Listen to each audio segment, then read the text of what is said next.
Hey everyone, ready for another deep dive? Today we're tackling a question that's been bugging humans for centuries, really.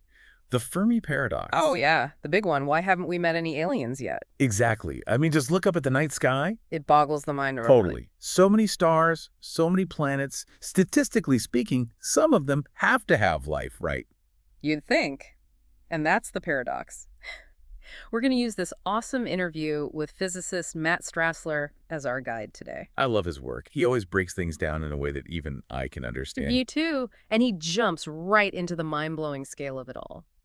The Milky Way galaxy alone is, get this, 100,000 light years across. Now imagine an alien civilization, even if they're traveling at a snail's pace, compared to the speed of light, say, 110,000th of it. That's still incredibly fast. Oh, absolutely. Right. But even at that speed, they could colonize the entire galaxy in about 10 million years. 10 million years.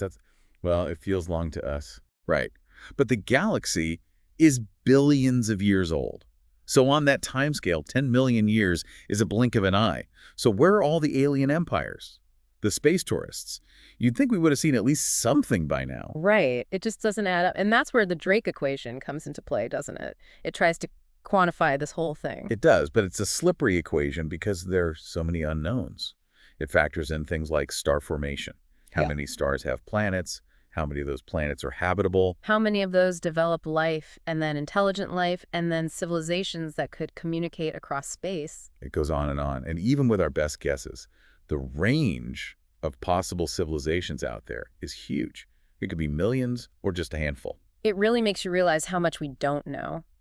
And what if our assumptions about what makes a civilization detectable are way off? No. What if they're not broadcasting radio waves or building giant structures? Right. Like, what if most life out there is hidden beneath the surface of planets? Oh, like those subsurface oceans we've been finding on moons like Europa and Enceladus? Exactly. Imagine a whole civilization thriving under miles of ice in a dark ocean. Would they even know about stars? Would they even develop space travel? Would WE recognize their technology if we saw it? It challenges our whole perception of what alien even means. And even if life did evolve on a planet's surface, would intelligence automatically lead to technology? I mean, look at Earth. Yeah, we've got dolphins and octopuses, incredibly intelligent creatures, but they're not building spaceships. So maybe our technological drive, our need to explore and expand, it's not a universal trait. Maybe most intelligent life is content to just exist to live in harmony with their environment. The peaceful aliens hypothesis, I like that one. Maybe advanced civilizations realize that expansion and exploitation are ultimately self-destructive. A hopeful thought, for sure. But let's flip the script. What if advanced civilizations do expand, but they're just really good at hiding? Oh, the dark forest theory. Yeah. A bit more unsettling. It suggests that the universe is a dangerous place, and any civilization that reveals its presence risks getting wiped out by a more powerful one. So it's better to stay silent, blend in with the cosmic background noise. But even then, wouldn't we expect to see some evidence? Some stray radio signals, megastructures, accidental pollution? Well, there's also the problem of distance. Even if an alien civilization was broadcasting signals, it could take thousands, even millions of years for those signals to reach us. And think about actually traveling between stars. Even if you could go at a significant fraction of the speed of light, those journeys would be incredibly long and dangerous. Oh, yeah. And that brings us to the biggest hurdle of them all, the speed of light itself. This is where our current understanding of physics throws a major wrench in the whole idea of galactic empires and interstellar joyrides. So the speed of light isn't just a suggestion. It's like a cosmic speed limit, a hard stop. More than that, it's woven into the fabric of reality itself. Einstein's theory of special relativity tells us that no matter how fast you go, light always travels away from you at the same speed. Wait, even if I'm going really fast, like warp speed fast?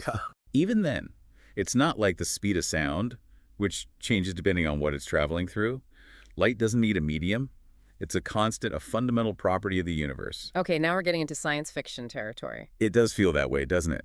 But the science is real. And to keep the speed of light constant, no matter how fast an observer is moving, something else has to give. And that something is space and time. Hold on, so space and time, they can actually warp, like bend and stretch. Exactly. Einstein showed us that space and time are intertwined, forming this unified fabric we call space-time. And this fabric can be warped by gravity and motion. Whoa, okay. Bending the very fabric of reality. My head is spinning. It's mind-blowing stuff. And it has huge implications for space travel. The faster you go, the more time slows down for you relative to someone standing still. It's called time dilation.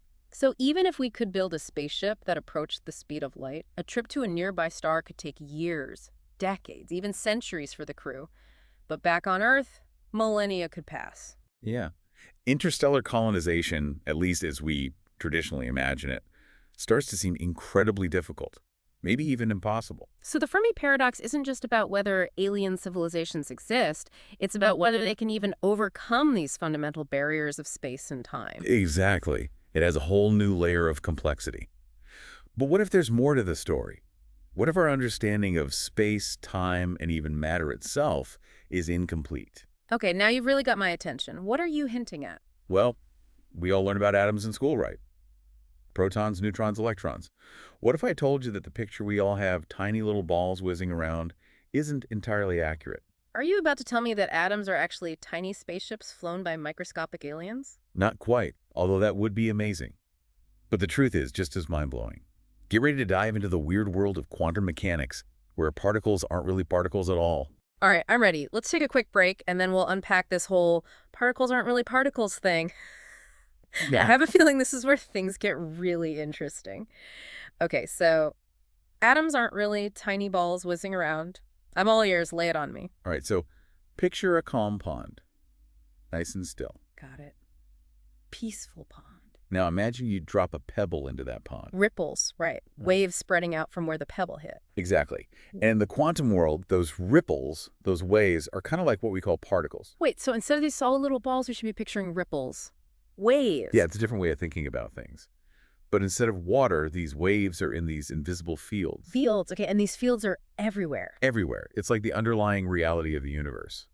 And each particle, whether it's an electron or a quark or a photon, it has its own corresponding field. So an electron isn't a little ball of stuff. It's more like a disturbance, a vibration in this electron field. You got it. A localized ripple that we perceive as a particle.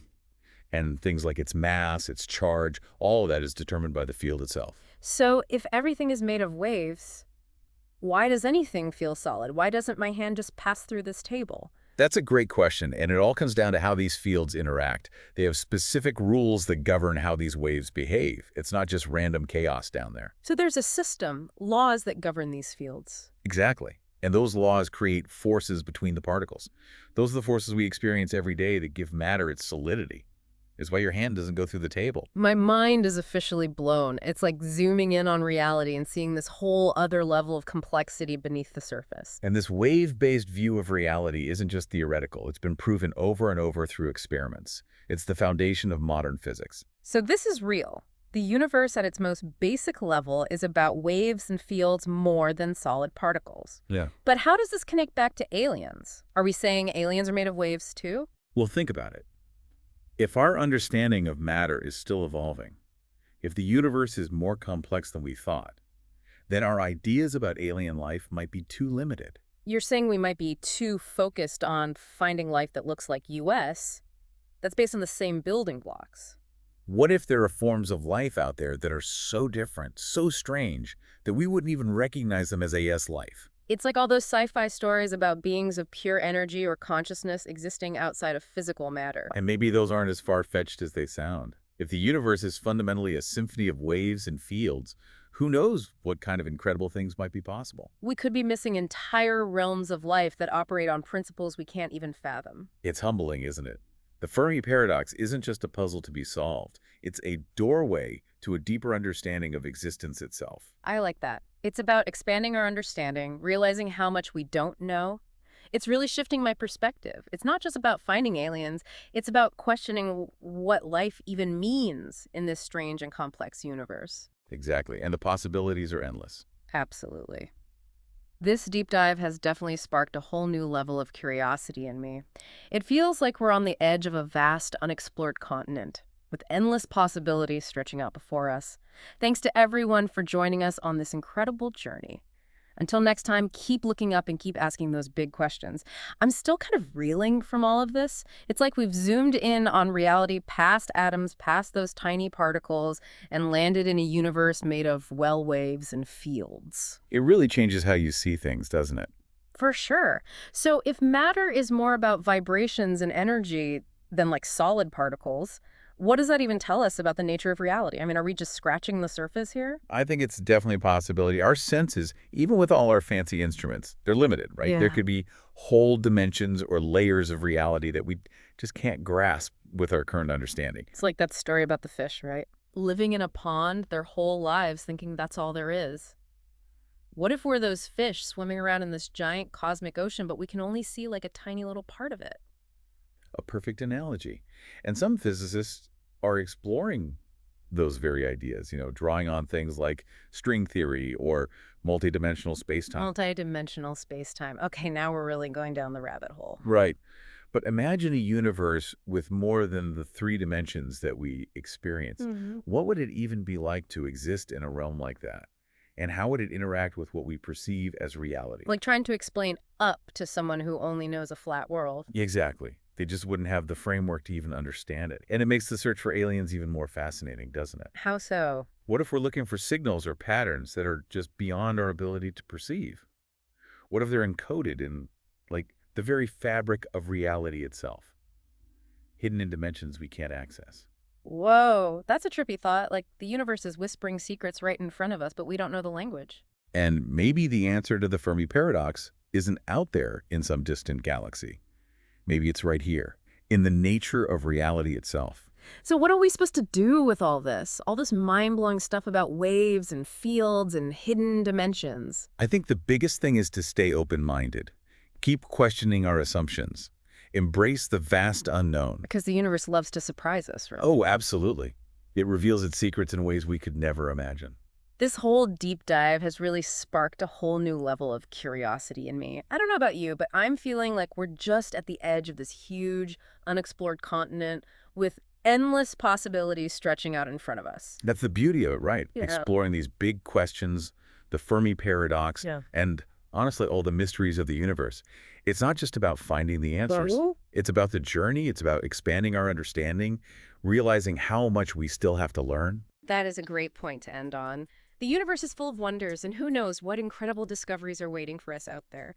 As long as we keep exploring, keep questioning, and keep pushing the boundaries of what we know. Thanks for joining us on this deep dive, everyone. And until next time, keep looking up and keep asking those big questions.